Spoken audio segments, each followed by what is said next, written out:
They don't yell, they don't throw punches, but they cut deeper than anyone who does. Ever walked away from a conversation feeling smaller, but you can't quite explain why? This isn't drama. This is strategy. And you might be the weapon they're using. They don't scream. They don't slam doors. They don't raise their fists or lose control. No, people like this are far more dangerous. Their violence wears a suit. It smiles. It charms.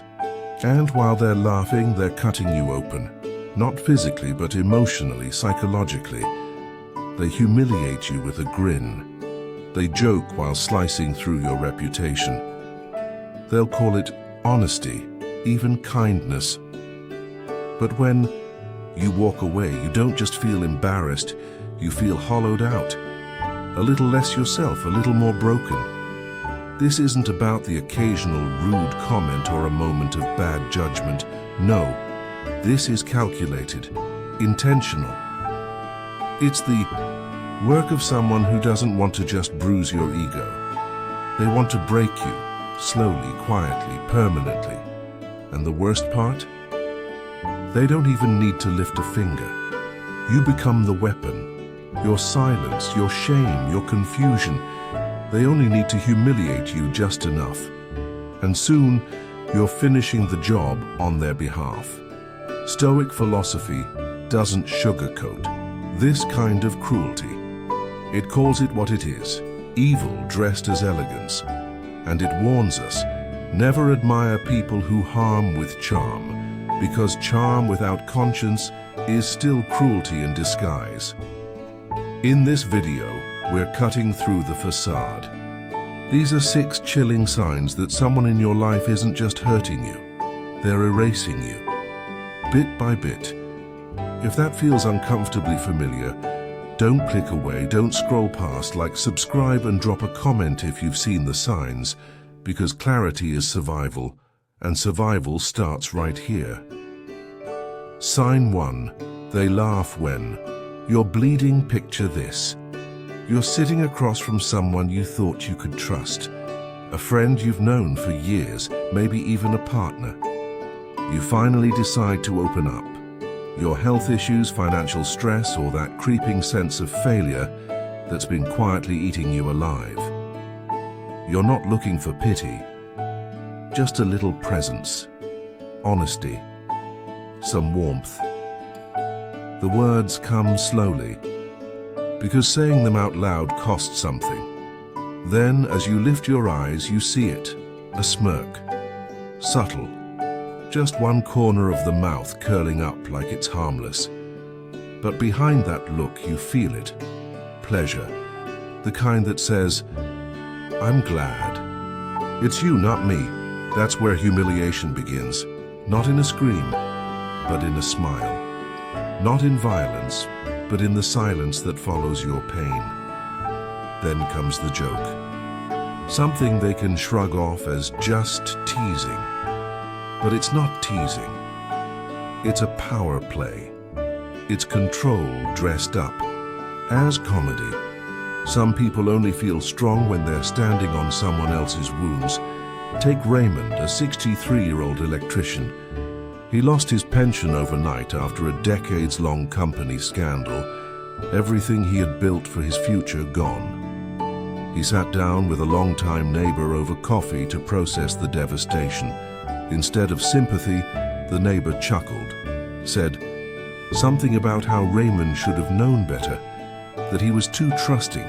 That's the kind of moment that doesn't just hurt, it carves a scar. Some smiles are made to hurt, not to heal. That moment stuck with Raymond more than the financial loss, because he understood not every smile is a sign of empathy. Some are carefully designed to shame you, to quietly put you in your place with power. In psychology, these actions are called microaggressions, small insults loaded with intent to dominate. For many older men, especially those raised in a generation where showing emotions was taboo, this can be deeply painful. They grew up believing vulnerability was a risk, and when they finally open up, only to be met with silent cruelty. It reinforces the belief that isolation is safer than facing the truth. However, Stoic philosophy offers a different path, not silent endurance but self-sovereignty. Marcus Aurelius taught that a wise man doesn't rely on the crowd to validate his pain. A Stoic doesn't respond with anger or plead for compassion at a smirk. He withdraws from the stage because someone who keeps showing wounds to a person who enjoys watching the bleeding isn't being open, he's being targeted. So what's the solution? Stop bleeding in front of those taking notes on your pain. You're not being overly sensitive. You're being watched by someone who sees your pain as an opportunity. Remove the stage. Reclaim your silence. And remember, dignity isn't about what you reveal. It's about who you trust enough to reveal it to. When humiliation is the goal, your best weapon isn't rage. It's distance. Cold, calm, and decisive distance. Sign number 2. They expose you in front of others. Here's a disturbing truth. In most cases of social betrayal, the person who hurts you most deeply will swear they were just being honest. But what they call honesty is rarely truth. It's control disguised as candor.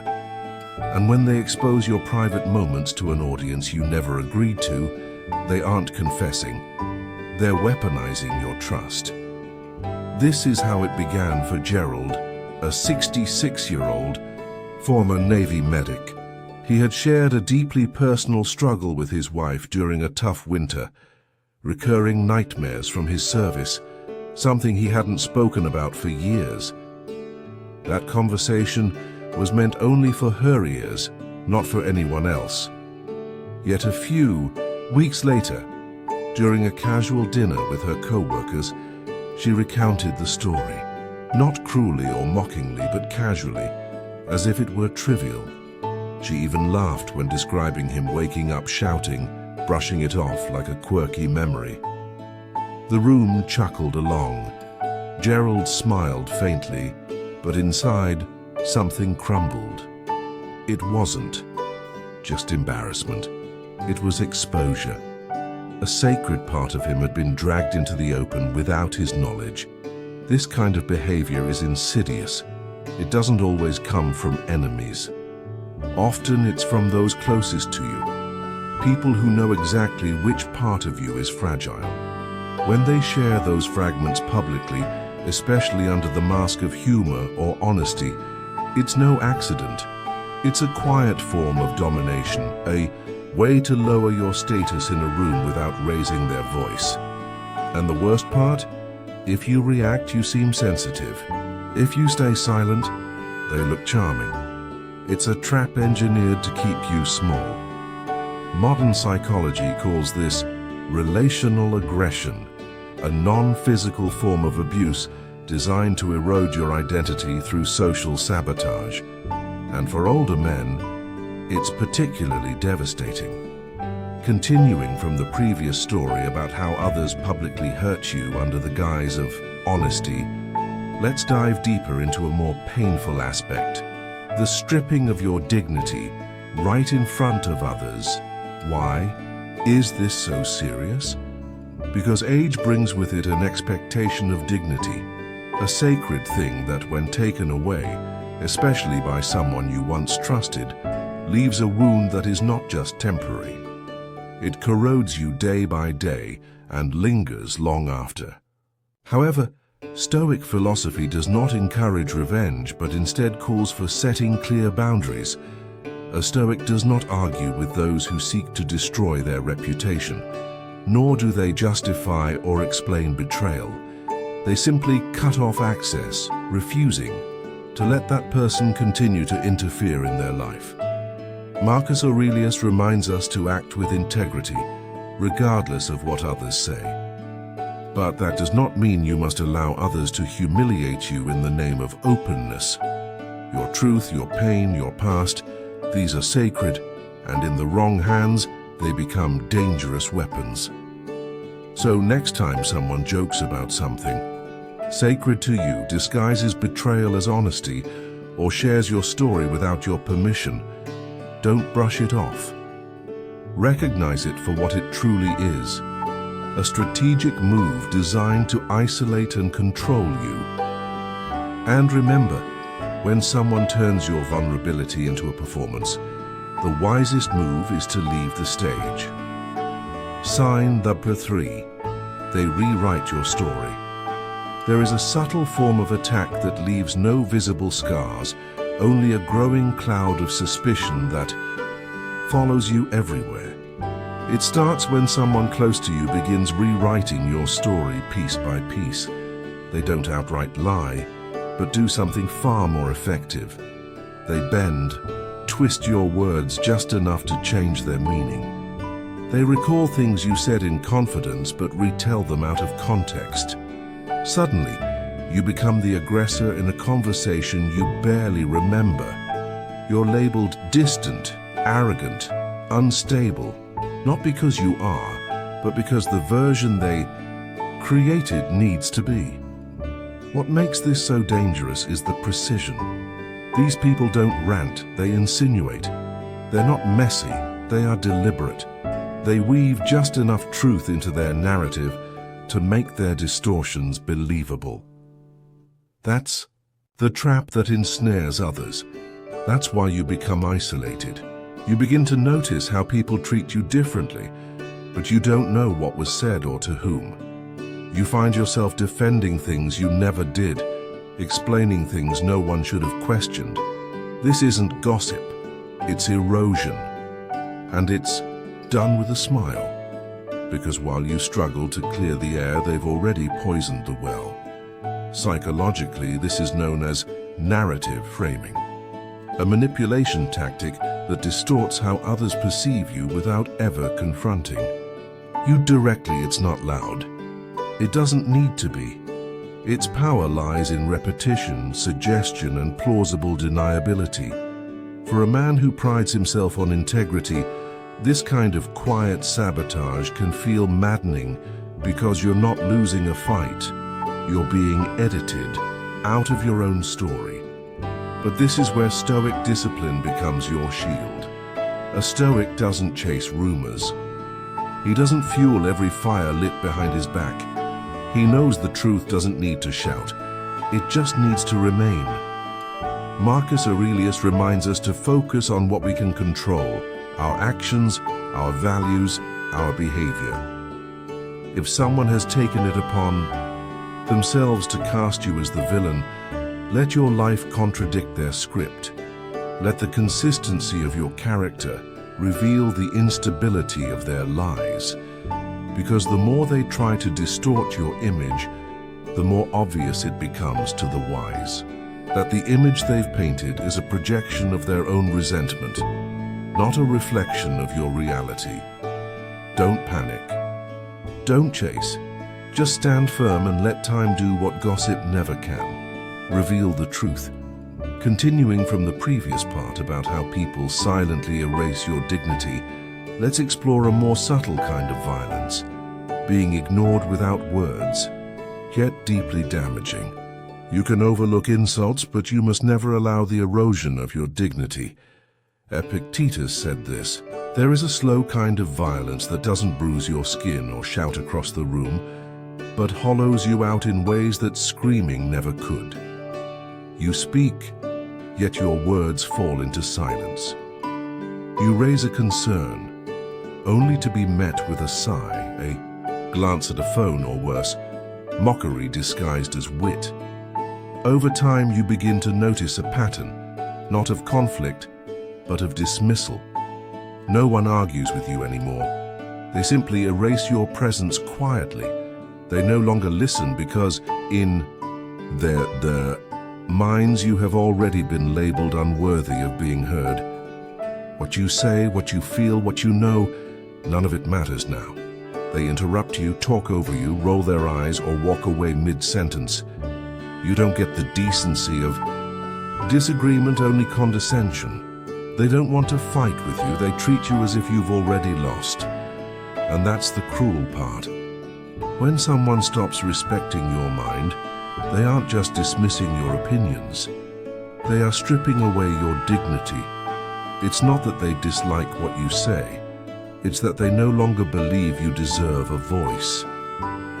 And when dignity dies, in a relationship, destruction follows. Slowly, yes, but inevitably. Psychologists call this identity erosion, emotional abuse without raised voices. It's control asserting itself not by force, but by invalidation. For many older men, this becomes a silent prison. After a lifetime of providing, building, and compromising, you find yourself talked over in your own home. Your ideas become jokes. Your presence is merely tolerated. And in time, you internalize this erasure. You stop speaking up, not out of wisdom, but from learned futility. This is exactly where Stoic philosophy becomes not just useful, but necessary. Epictetus and Marcus Aurelius did not teach us to accept degradation. They taught us how to respond without collapse. A Stoic man does not beg to be acknowledged by those who thrive on diminishing others. He does not dilute his voice just to keep the peace in rooms that feed on shadows. He understands that when dignity is no longer honored, the wisest response is not confrontation, it's separation. Withdraw your light, not as punishment, but as protection, because there is no winning in conversations where you've already been made invisible. There is only the slow decay of your identity disguised as daily routine. So next time someone mocks your thoughts, steamrolls your voice, or treats your presence like a burden, don't explain yourself. Don't plead. Reclaim your place by leaving theirs, mutter not with noise but with silence. Because the one thing they cannot interrupt is a man who has nothing left to prove, but everything left to protect, starting with himself. Now, the fifth sign is one of the cruelest. They push you to self-destruct. There is a form of cruelty so subtle you won't recognize it at first. You might think you're just tired, that maybe you're too sensitive, that your doubts are your own fault, and that if you try a little harder, communicate more clearly, or stay quieter, things will get better. But they won't. Because this kind of cruelty isn't about conflict, it's about erosion. The goal isn't to break you in a moment, it's to wear you down so slowly you don't realize you're disappearing. This is exactly what happened to Michael, a 59-year-old retired firefighter. He was a man who built his identity on resilience, having witnessed more loss and chaos in 1 year than most people face in a lifetime. We saw how a man can be slowly worn down, not by a single blow but by tiny cuts day after day. For Michael, that slow erosion began in the very place that was supposed to bring him peace, his own home. After decades spent on the front lines, battling flames, loss and chaos, Michael, a 59-year-old retired firefighter, believed that retirement would bring peace, that finally he could exhale, be himself. But what awaited him was not comfort. It was something far quieter and far more dangerous. At home, his wife began questioning his memory. If he forgot something small, she'd joke, "Maybe you're starting to slip." When he voiced something that bothered him, she'd say, "Man up." And when he tried to talk about feeling distant, she'd just laugh. There you go again, overthinking things like always. At first, Michael brushed it off. Years of emotional training had taught him not to take things personally. But something inside him started to shift. Doubt crept in. He began questioning his thoughts, second-guessing his instincts. He started walking on eggshells, not because he feared conflict, but because he feared being made to feel foolish, yet again. That's when the truth hit him. He wasn't being loved. He was being slowly erased, not from the house, but from his own sense of worth. This wasn't just emotional fatigue. It was a psychological tactic known as slow erosion. Each passive-aggressive comment, every subtle dismissal, wasn't random. It was designed to chip away at who he was until he started believing what she implied, that he was weak, that he was the problem, that his emotional instincts couldn't be trusted. And here's the most dangerous part. If you stay too long, you start doing their work for them. You withdraw, you shrink, you lose trust in yourself. And they never had to raise a voice or lift a hand to make it happen. Stoic philosophy doesn't ask you to endure that kind of slow burn. It teaches you to see it for what it is and to walk away. Marcus Aurelius reminds us that our soul is our responsibility. And when someone begins to grind that soul down, a Stoic doesn't explain. He exits, not out of pride, but out of self-preservation. Michael didn't scream. He didn't demand an apology. One day he simply stopped justifying his pain to someone who only saw it as weakness. He didn't need to win an argument. He needed to survive himself. That's the truth most men aren't told soon enough. When a relationship becomes a slow noose, love is no longer the question. Escape isn't silence, it's not surrender. It's cutting the rope before it finishes the job. Previously, we talked about the danger of performative love, where tenderness only exists when there's an audience. But Stoicism teaches us something different. It doesn't ask us to expose every betrayal or fight for every ounce of fairness. Stoicism teaches us to observe with clarity, without illusion. Because a Stoic man doesn't argue with masks. He doesn't get caught up in performances. He pays quiet attention to patterns, not appearances. He doesn't care how brightly she smiles at the party or how sweetly she praises him in front of friends. What matters is how she treats him when no one is watching. Because the truth always lives in the quietest moments, and when that truth starts to show, when kindness turns into performance and affection depends on the presence of others, then it's no longer a relationship. It's a stage play. And you're the only one not in costume. So if someone praises her as a wonderful wife, a supportive partner, and your stomach tightens, trust that feeling. You're not bitter. You're not imagining things. You're living with someone who performs love in public, but withholds it in private. A Stoic man doesn't beg for attention. He doesn't fight for the spotlight. He walks off the stage calmly, completely. Because when love becomes performance, it stops being love. It becomes survival. And you were never meant to be just a character in someone else's script. If anything in this video made your chest tighten or your heart sink, if you whispered to yourself, that's exactly it, know this. You're not overreacting. You're not being too sensitive. You're waking up. Some people don't fight to fix things. They humiliate you quietly, to erase you slowly, without bruises but with wounds that scar your sense of self.